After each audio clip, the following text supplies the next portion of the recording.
G'day ladies and gentlemen, welcome back to the Buttsman 2, and today I'm here with little Dickie and we've got something a little bit different. We thought we'd delve deep into a conspiracy theory or conspiracy theories about a very famous death. Claire, who are we covering today? So today we're going to be covering the case of Princess Diana. One of perhaps the most famous deaths in a long time. Ever. Particularly in the 90s, and you can even remember where you were when you found out about Princess Diana dying. You're only like 3 years old. Yeah, it's weird I remember this, but I can't remember anything mathematic. But, I was on my parents' green lounge, and I just remember watching the TV and seeing Princess Diana in a floral dress, and Mum was crying and I couldn't work out why she was crying, and I remember Mum just kept saying over and over again, she was just so lovely, this is so sad. Let's dive a little deeper into the person that was Princess Diana.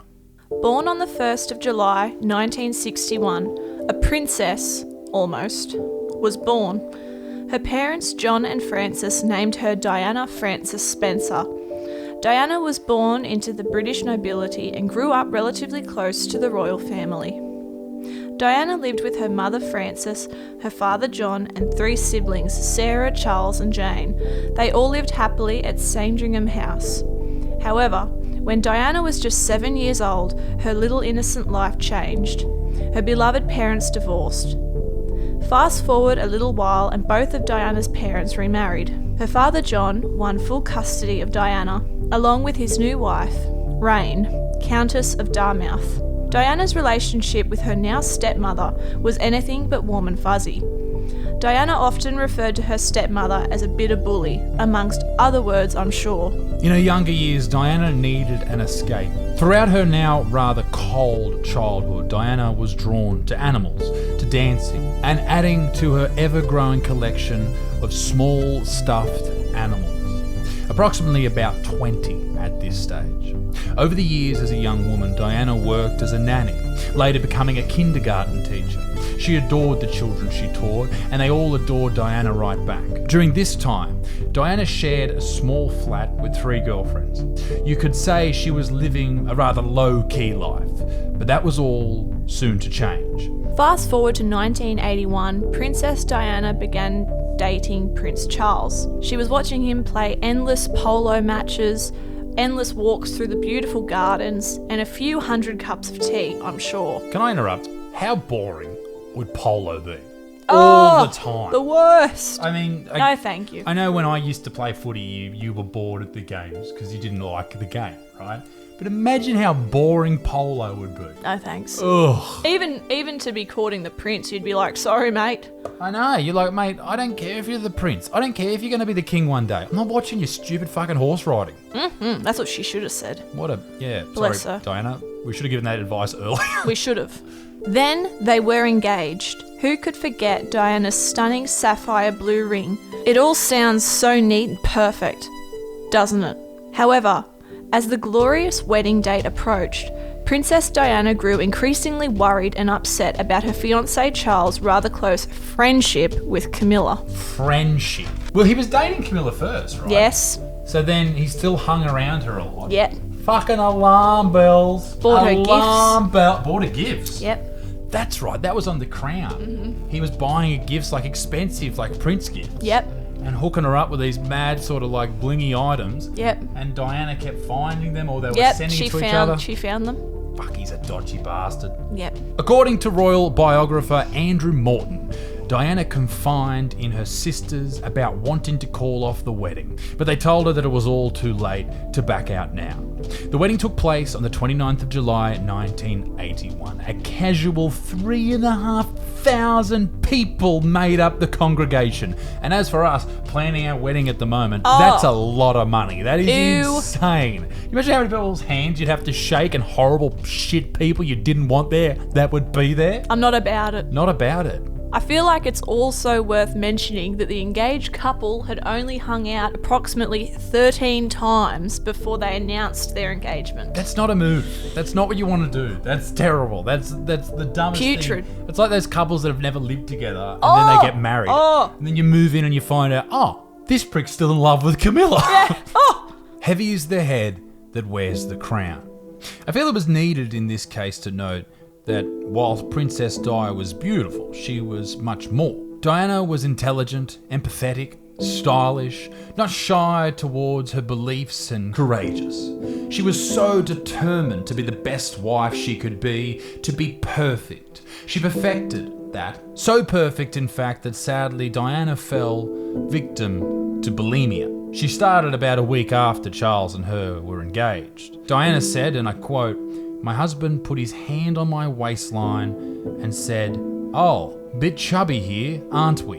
When I was writing this bit, I was just like, for fuck's sake. What a prick. He's just... Who says that? Oh. Fuck you, Charles. You're a dog, To mate. the fucking moon. To the moon. Piece of shit. An important thing to remember here is also that Prince Charles is still seeing Camilla, writing to her and sending her gifts. What a fuckwit. It's safe to say Diana was lonely in the Grand Palace, head in the toilet, sad and longing for her husband, otherwise detained attention. Yeah, I remember watching in The Crown, and that's something they focused on. It's a good show, The Crown. Very good. Very good, very shades. And they said that, they really showcased how lonely Diana was. And I don't know if that's overly true, but it does sound like she was quite sad. She obviously had mental illness issues, whether that be bulimia, but also like when you're alone by yourself that long, your head would play so many different roles. She couldn't, so many different scenarios and roles in your head. You wouldn't be able to leave the house. You've got all the press following you around in London, and it'd be horrible. It'd be horrible, and that's the sort of fame that you just aren't ready for. Even at 20 years old too. Yeah. Gotta remember that. She's a kid. 20 years old. What about, how old was she when she met Prince Charles? 13 or 14. Was she? Something. Should we like fact check that? Oh, wait, no, she was 15 or 16 and he was in his late 20s. I think. Don't quote me. 16 years old. Yeah, she was Ooh. 16 years old. I just wanted to double check that because if we start, we're not going to get sued by the future King of The England. Queen. But, you better check out. The Queen might come and fuck us up. Who knows? Or fuck us. Fast forward to the 21st of June 1982. Diana gives birth to her beloved son, William. She was determined to be the best mother she could be, no matter who was watching. Even if that meant not always being seen as doing things properly. What do you mean by properly? Yeah, hoity-toity. Hoity-toity, no mud, no kicking the footy, no taking them on rides, Was no she- animals. She was sort of in the nobility, but she seemed like a bit more of a knock-around sort of... A knock-around? Bit of a bogan? No. Like a more regular person, like... That's why everyone loved it. The People's Princess, Yeah. she's referred to. Like when she has that photo of her shaking their hand or hugging someone Yep. with AIDS. And everyone before that point were terrified of AIDS, like the AIDS virus was big in the 80s and the 90s. And she hugged a dude with AIDS to prove the point that you're not going to get AIDS from someone just by hugging them. And that was like one of the big things that cemented her, as you said, the people's princess. So she does come across as such a lovely person. She And does. I think that's why so many people are captivated by Yep. her story, her death, and the conspiracy theories surrounding it. Yep, absolutely. On September 15th, 1984, along came little ranger Harry. Aww. Bless his heart. Bless his little red-headed heart. Although Princess Diana undoubtedly had a hard life, the gift of her two sons was all she needed. Diana was, by all accounts, an incredible mother to her two beautiful boys, taking them on dodgem cars and to theme parks and everything that a good mother does, all whilst having the speculation of the media on her back and still somehow instilling good values into her boys. Sadly, this happy family, although so it would seem, was torn apart so it would seem, yeah. on the 31st of August 1997. It was on that day, early in the morning, that Princess Diana passed away. The world was shocked. But what happened? How did she die? Do people believe she died in the fashion that is the mainstream story, or did something more nefarious happen? That is what we're going to discuss in this video. According to the official story, Diana's death was caused by the intoxication of her driver. She was killed in a French tunnel in a massive car crash. After 1998, it was theorised that there was an orchestrated criminal conspiracy surrounding the death of Diana. The official investigation, both in Britain and France, concluded that Diana died in a manner consistent with media reports following the fatal car crash on the 31st of August 1997. Police records indicate the following. Number 1, the speed and the manner of the Mercedes. Number 2, the impairment of the judgment of the driver of the Mercedes through alcohol. Number 3, one or more bright lights. The media. Yeah, what? So was that the paparazzi? Yep, but for some reason the report doesn't state that. It just says bright lights. As if they're not, they weren't, sort of... Instigators? They were instigators in this situation. Yep. Wasn't that the story that she was being chased up until this point by that's why they were speeding. paparazzi? And is that what they're referring to there as the bright lights? I think so. Not fucking UFOs. No. Number 4, the fact that the deceased was not wearing a seatbelt. I'd like to add to that too, because the reason Diana was not wearing a seatbelt is because the paparazzi was swarming the car, lights were going everywhere, they were speeding, chasing her through the tunnel. She took it off to dive and hide under her then boyfriend because she was trying to not get photographed.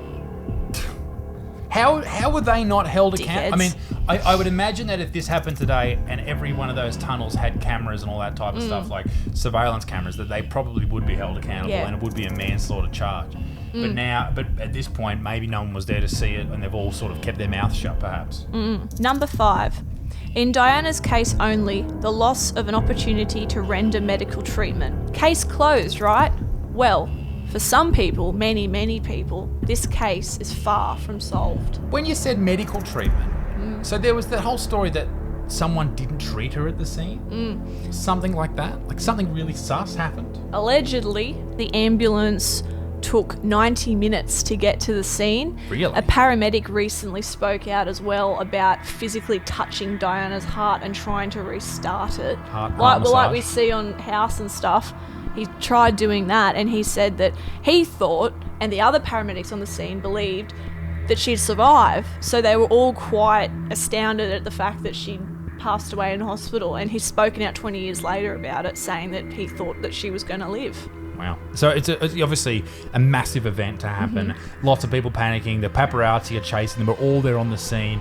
The paramedics get there. They can't save her, or they think they're going to save her, so maybe they don't render as much assistance. Yep. But it does sound, if it's a heart massage, and it's a pretty full-on situation, and she passes away. She dies. Yep. It is now time for my favourite part of any of these stories. The conspiracies surrounding it. The reasons that people believe that this happened, and the reasons they don't accept the official story.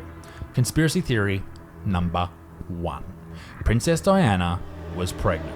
This is according to Muhammad Al-Fayed, who was the father of Dodi, who was Princess Diana's boyfriend. Now, he is a Muslim from Egypt, an Egyptian Muslim, and he believes that Diana was pregnant in the crash. With his child. With his son's child. Sorry. maybe with his child. Rumors! And basically the royal family killed her off. Yep. Because they didn't want an Egyptian Muslim being the father or the stepfather of the future King of England, and also having future King of England having a brother who was an Egyptian Muslim. Newspapers speculated that Diana was with a child a few weeks beforehand. Speculation began after Diana mentioned that she had a big surprise. It is worth mentioning in the post-mortem examination and blood tests that there was zero evidence of Diana being pregnant. Yeah, but if they're going to cover something up, They're going to cover it up they're fully. going to cover up properly. Yep. Theory 2. Diana believed she was going to be killed by the establishment. This is my favourite conspiracy theory about this case, by the way. Diana believed she was going to be killed by the establishment. The main motivating factor behind the conspiracies is the belief that Diana herself thought she was going to be killed. This, oddly enough, appears to be true. Diana's previous butler was given a letter for safekeeping. The letter reads the following.